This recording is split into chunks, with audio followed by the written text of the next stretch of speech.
Vous avez étudié les grandes lignes de la tectonique des plaques au collège. Il s'agit donc d'un modèle scientifique qui nous permet de comprendre la dynamique, les mouvements des plaques lithosphériques les unes par rapport aux autres. Ce modèle, accepté depuis une cinquantaine d'années par l'ensemble de la communauté scientifique, a été long à se construire depuis que Wegener a émis, au début du XXe siècle, son concept de dérive des continents. Ces idées ont fait l'objet de nombreuses controverses, attaquées sur leur faiblesse scientifique par la plupart des contemporains de Wegener. Nous verrons dans cette vidéo comment s'est bâtie l'idée de la dérive des continents et comment elle a été durement remise en question. Examinons dans un premier temps les conceptions à l'œuvre avant Wegener. Dès l'Antiquité, Aristote et ses contemporains apportèrent une première explication à la formation de la Terre, le catastrophisme. La Terre se serait formée suite à une série d'événements catastrophiques en un laps de temps très court, lui donnant sa forme actuelle. Forme immuable, les océans et les continents étant dessinés une bonne fois pour toutes. Bien plus tard, à partir du XVIe siècle, les scientifiques remarquèrent la concordance des côtes américaines et africaines. Ils tentèrent bien évidemment d'en apporter une explication. La première fut apportée par Abraham Ortelius, grand cartographe des Pays-Bas, qui publia une première carte du monde en 1564. Selon lui, les Amériques ont été arrachées de l'Europe et de l'Afrique suite à des tremblements de terre et des déluges. Ce catastrophisme continue d'être illustré au cours des siècles suivants par des scientifiques comme François Placé qui proposent qu'avant le déluge, il n'y avait qu'un seul bloc continental, l'Atlantique résultant de l'effondrement du centre du bloc, produisant donc deux blocs séparés par un océan. Le mythe de l'Atlantide est alors revivifié. Ce mythe de l'Atlantide est encore aujourd'hui bien présent, faisant l'objet d'une importante littérature. D'autres auteurs se sont essayés à ces théories du catastrophisme, notamment le fils de Charles Darwin, George, qui pensa que la Lune a été arrachée à la Terre, laissant une grande cicatrice, l'océan Pacifique.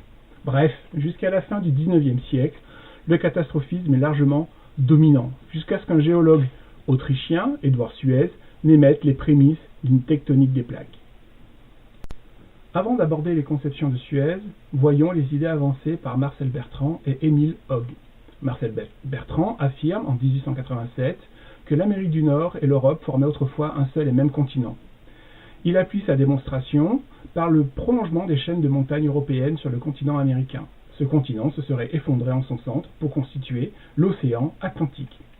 De son côté, Émile Hogg considère en 1900 que les chaînes de montagnes se forment uniquement le long de bandes étroites, intercalées entre des unités continentales stables. Pour lui, chaque unité continentale possède sa propre faune tant qu'elle reste isolée. Puis des migrations s'opèrent lorsque des ponts continentaux se mettent en place. Si ces connexions continentales disparaissent, il est alors possible de rétablir, grâce aux fossiles, ces anciennes connexions. Il donne également des arguments géologiques et paléontologiques qui militent en faveur de l'existence de chaque unité continentale. Suez et le fixisme, s'appuyant sur une abondante littérature, et après avoir longuement étudié les Alpes, Suez, dans son ouvrage La face de la Terre, publié entre 1883 et 1909, élabore une première vision globale de la tectonique des surfaces. Il reconnaît l'existence de mouvements verticaux et horizontaux. Pour faire simple, comme une pomme flétrie en vieillissant, apparaissent alors des plis et des creux. Par analogie avec la planète, les plis sont les montagnes et les creux les océans. En effet, la planète, subissant une diminution de volume, résultant de son refroidissement, est l'objet de déplacements relatifs horizontaux, donc des plissements, et verticaux, des affaissements. Et c'est bien le refroidissement de la planète qui induit une diminution de son volume, et donc de sa surface, provoquant ainsi l'émergence de reliefs positifs, les montagnes, et négatifs, les océans. Suez observe également que des régions aujourd'hui séparées par des océans, comme l'Amérique du Sud et l'Afrique, possèdent une faune et une flore fossiles communes. Il remarque aussi le parallélisme des côtes de ces deux continents séparés par un océan. Pour lui, c'est la preuve que les océans sont bien le résultat d'affaissement qu'il avait déjà théorisé en observant, rappelez-vous, les Alpes. Enfin, pour Suez, la Terre est constituée de plusieurs couches.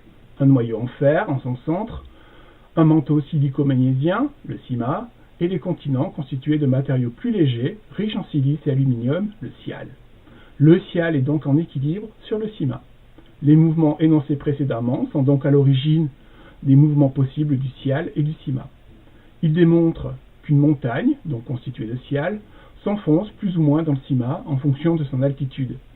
Une montagne se comporterait donc comme un glaçon, donc le scial, qui flotterait dans l'eau, le CIMA.